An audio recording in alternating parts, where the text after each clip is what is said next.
Tomorrow, there was a financial seminar in his town, and the keynote speaker was Jason Campton. A month ago, Ben had bought tickets. Jason Campton was a multimillionaire, and he'd built his fortune in 17 years of day trading. Ben had never been more inspired than when he read Jason's story. But today, remembering all that was only discouraging. Ben fought over whether to go or not all day. But he'd already paid for it. Why not go? He went. The seminar was held in a massive auditorium where circles of seats rose in tiers around a central platform, equipped with all the latest technology for presentations. Ben was sure nothing could inspire him, and he even doubted that anything would interest him. But he soon found that he was wrong. He'd been immersed in the world of markets and finances for months, but it had always felt a touch unreal to him, because besides his grandfather, he'd never been around other people in that world. Now, here was an amphitheater full of people all interested in the same subject. Ben enjoyed every minute of the opening talks and found himself looking forward to the keynote speech more and more the closer it got. Jason Campton had titled his speech, "The Need to Learn," and Ben wondered what exactly he planned to talk about. So far, all the speakers had talked about financial issues more or less familiar to him, but no one had specifically addressed day trading. Ben hoped Jason would. Almost without realizing it, Ben was already hoping for a new strategy, one he could feel confident would help him recover his losses and maybe even become a success. What had worked for Jason Campton might also work for Ben Scott. Mr. Campton was a wiry man with an iron-gray beard, intelligent, wide-awake eyes, and a determined chin. Ben thought admiringly that even the way he walked up to the microphone screamed success. During a few of the other talks, Ben had jotted down a note or two on his phone, though he told himself there was no point to that. He was done with investing. But Ben didn't think of jotting down notes on Jason Campton's speech. He was too busy listening. After all, it didn't matter. All the best parts of the talk burnt themselves into his brain. Success doesn't come from stagnation, Jason said. If you stay in a corner by yourself, you'll be stuck in a corner by yourself.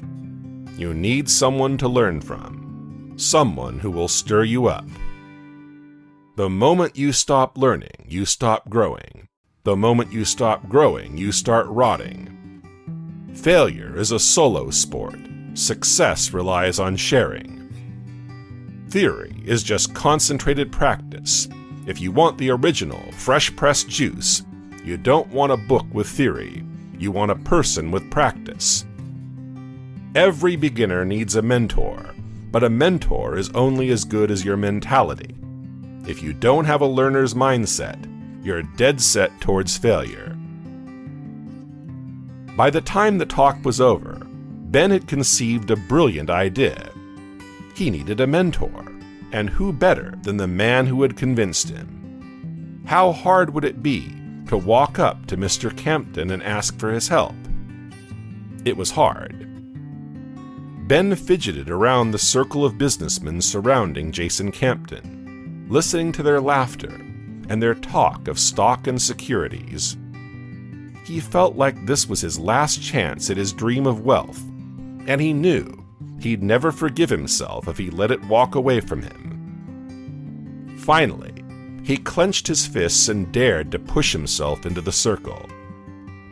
Everyone turned to look straight at him, but he kept his eyes on Jason Campton. "Hi, Mr. Campton," he blurted. "I need your help." "My help?" Jason asked.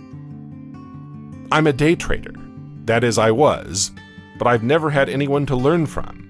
I've been stagnating. I want a mentor. I want you to teach me."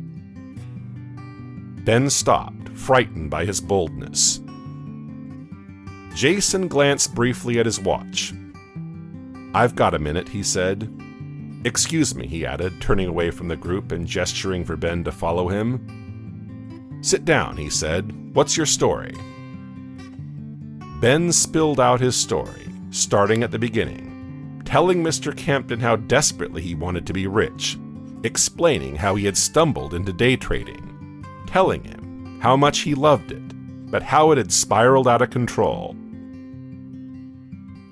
Jason asked a few well-paced questions, and when he was satisfied that he knew all about it, he said, "The bad news is, you've been doing everything wrong. The good news is, you have plenty of mistakes to learn from." "Will you teach me?" "I don't know. Will you learn?" "I'll learn," Ben vowed. Mr. Campton considered. "I'll give you a chance," he said. "I don't believe you'll last, but it'll be interesting to see how long it takes you to give up." Ben fired up. "I won't give up," he exclaimed. "You won't?" Jason asked. "It sounded to me like you already had. I have a plane to catch," he added, cutting off Ben's reply. "Here's my email address. Send me a note with the 3 questions you most want me to answer. That'll be as good a place to start as any. Goodbye." "My name's Ben Scott." Ben stayed up pretty late that night working on his 3 questions. He felt like he needed to make sure they were good questions, but the only question he really cared about was, what have I been doing wrong? Over the weeks that followed, Ben had frequent video calls with Jason Campton.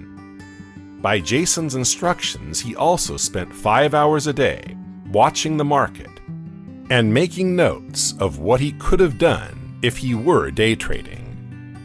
Later, he compared his notes to Jason's actual results. Sometimes Jason called while Ben was pretending to trade and watched him. "You have an emotional value for money," Jason warned him. "It's warping your judgment. You trade as though you were playing a video game, as though being excited were the goal.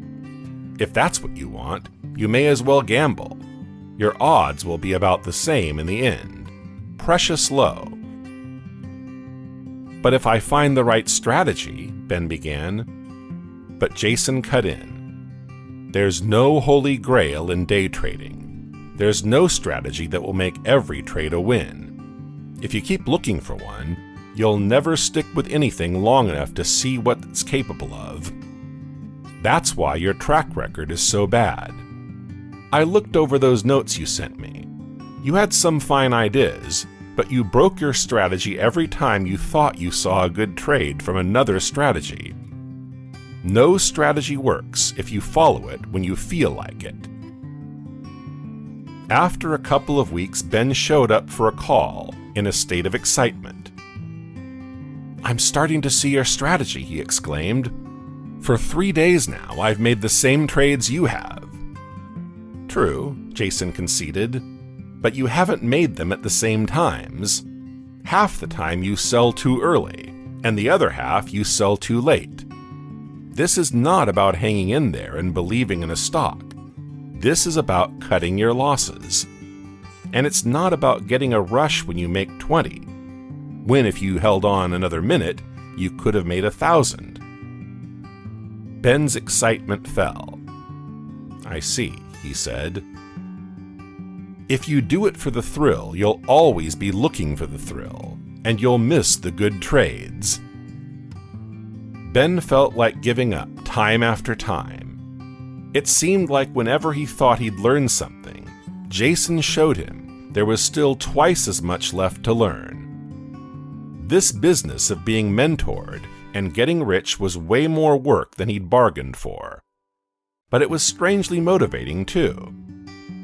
Ben knew one thing. If he ever did become successful, he would appreciate it. Also, he wouldn't care so much whether or not Jeff took out a loan from him. This had stopped being about Jeff a long time ago. Now it was about himself. Ben frequently doubted whether or not he had what it took to be a successful entrepreneur, but he kept working at it.